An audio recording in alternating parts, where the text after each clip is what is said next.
Well, hello there, friendos. It's Chris Welsh, and welcome back to FantasyPros MLB. This week, it's positive vibes only. We're in the buying mood, and we're looking at the bright side of 5 players we're going to buy and why. But before we get to it, though, this is your chance to win a free premium account with FantasyPros on FantasyPros' dime. Free 99, my friends. All you've got to do is subscribe and comment on the video below. Guess what? I don't know if this is a fact, but we're going to pretend it is. You say something nice, even better opportunity for you to win. I'm going to pretend that that's real. You can get a FantasyPros premium account right now. They've got the tools to help you win. It's the most powerful fantasy tools in the industry, so go and get it today, or just comment below for your opportunity to win one. Let's talk about some trades. Who are we buying? Because that's what we're doing this week. We ain't selling anybody. We've got 5 guys that I think you should target in some trade talks in this early season. Coming in at number 5, Los Angeles Dodgers outfielder, James Outman. Bet you didn't expect that name. There's a lot of talk about some awesome and fun rookies, but it's tough to get Jordan Walker, who's hit in 8 straight games. Gonna imagine, even though Corbin Carroll has had some struggles and still has not generated a walk, those second in the league stolen bases gonna be pretty hard to acquire. James Outman, though, is quietly setting himself up to play close to every day with the Dodgers. Outman already has a top 5 WAR in the league as a rookie. Now, he could and will see platoons as far as lefties go, but so far it's been so good, and having a top 5 WAR in the league, that kind of speaks for itself.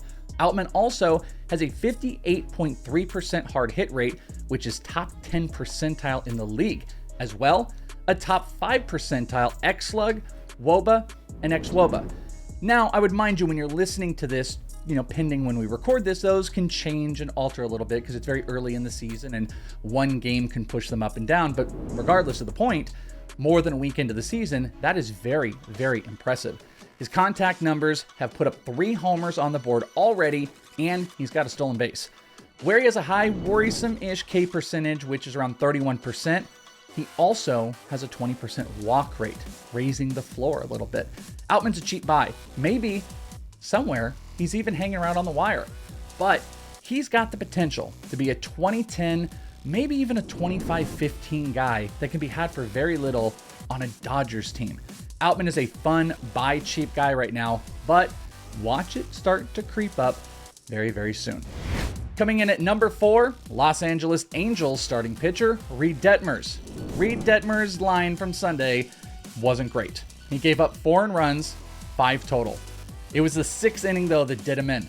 He went into the 6th with no earned runs, he had 5 strikeouts, then he got blasted. Overall, though, his slider got 5 whiffs in the game, but that 6th inning hurt the percentile because he ended up only having a 25% whiff rate on that slider. And some of those came into that 6th inning. The positives outside of going 5, though, and getting blown up, were all the velo numbers were still way up. This is something I think that's really important, especially for potential recovery, and that's one of the reasons we really loved him coming into the year. Almost 2 miles per hour on the fastball, up from last year. 4 miles per hour on the slider. That slider, by the way, also touched almost 3,100 spin as a max. That's crazy. There was a lot of buzz coming into this year, but for him to have a 5 ERA through 2 starts, you are going to have people that are going to start to panic and start to sell. The walk numbers, they've got to come down as well as the homer numbers, but an 11K per 9 is great, and a 51% left on base percentage is in no way sustainable. It's a great time to buy Detmers before he makes those walk and homer changers. Go and get yourself some cheap starting pitcher buys, because not everybody may have watched that whole game and see what he did through 5. They're just going to see the afterline. So go and get Reid Detmers right now. Coming in at number 3 is San Francisco Giants starting pitcher, Logan Webb. Webb is currently sporting an 0-2 record with a 6.55 ERA. Blah. But Webb has also been BABIP'd to death with a 4.23 BABIP against, and that left on base percentage we're talking about, 57.1%. That BABIP and that left on base percentage not sustainable in a good way. Those numbers, though, 0-2, 6.55 ERA, seems like a no thanks, right? Well, Webb also has one of the biggest ERA to xERA differences in baseball, as his xERA sits at 2.88 with an xFIP at 2.18. I want to mind you again, that ERA, that was 6.55. That's a 2.88 expected ERA. Webb also has got a 13 K per 9 with a 34.7 CSW percentage. In fact, he's also got the league's 5th best K- walk percentage at 30.4. San Francisco Giants are not sexy. Logan Webb is not sexy. But those underlying stats, two really bad ones that are in everyone's face, seem like he is an ultimate buy right now that no one might really feel too locked into keeping. So high strikeout percentage, great expected ERA to ERA numbers. Logan Webb is a killer buy early on in the season. And go and tell them about that 0-2 and 6.55 ERA and get yourself an SP3. Coming in at number 2, Arizona Diamondbacks pitcher, Zac Gallen. We are keeping with the trend because guess what? It is a good time to buy some pitchers. It's not going to be easy though, because how many great pitchers can struggle and how many people are all going to want to sell. Gallen, though, seems to be creating a lot of chatter, at least as far as concerns go. The strikeouts are down, the walks are up, and that ERA sitting over 7 through the first 2 starts. One of the big main problems has been his curveball, which doesn't help as it's the second most used pitch in his arsenal. A bigger reason may be that he started off the year, though, against the Dodgers and the Padres, both also on the road.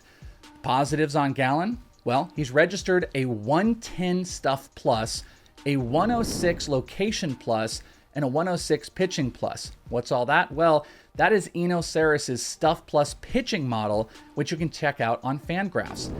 A fun thing to note with that, each of his 4 pitches that Zac Gallen throws all registered a 100 or higher grade, 100 and above being plus stuff.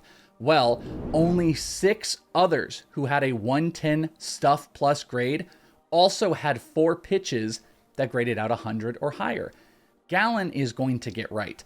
He's got 2 gold glovers on the infield, the fastest outfield in the league, and with an offense that the team leads the league in steals. Buy Zac Gallen before he starts rattling off some good starts, no pun intended, with the Diamondbacks, and enjoy the benefits of the crazy starting pitcher chaos that is April. Number 1, though, on the biggest buy this week is Kansas City Royals shortstop Bobby Witt Jr. Welsh, who's selling Bobby Witt? Well, let me tell you, a lot of worried people who are seeing their first rounder hitting $120 to start the year. And he's also the guy that has only hit in 3 of 10 games played. Now, this probably falls along the lines of, league mates who wouldn't listen on Witt. They're now entertaining offers, maybe even at a slight discount. The reason we can be okay with paying market value is a couple. 1, he's a top 10 league low BABIP, which sits at 120. This was compared to last year, which was 295. Another, he's got a hard hit percentage, which was 38.6% last year. As of Sunday, it was up at 54.2% this year. Going with it, an average EV at 94 miles per hour. That's a huge average EV number.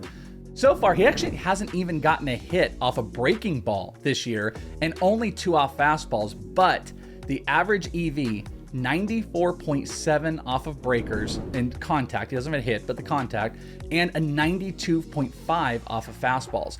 So those are some big hard hit numbers with some really bad luck. Even in his struggles, though, he's got 2 homers and a stolen base. It's going to come to Mr. Robert Witt Jr. soon, and you, my friends, could get a nice little discount if you act now. It's never easy to get stars, but if you're ever going to get them, it is in April, and you gotta have the cojones to feel comfortable to buy in on those superstars. This is your opportunity. And there you have it, friends. Just like I told you, positive trade vibes only. Guys, we're trading for. Did you go and trade for Bobby Witt Jr.? Did you maybe get a discount on Zac Gallen? I want to hear about it. I want to hear how awesome that trade was and how good it's looking in the comments below. So go and make a comment right now. Tell us about that. You can also tell us about any of the great buy low trades you might have done this week or last. And guess what? When you do so, you will automatically be entered in to win a premium account with FantasyPros, assuming you have subscribed to the channel, my friends. For more trade videos, as well as Joe Pizapia's waiver ads video, make sure you are subscribed and you'll be notified when we drop them. You can find me on Twitter at IsItTheWelsh, and if I don't see you on Leading Off, which is Monday through Friday live streaming, I will see you right here on Fantasy Pros MLB channel. Until next time, friends, may your trades be bountiful and glorious, and I'm excited to hear about them. Bye, friends.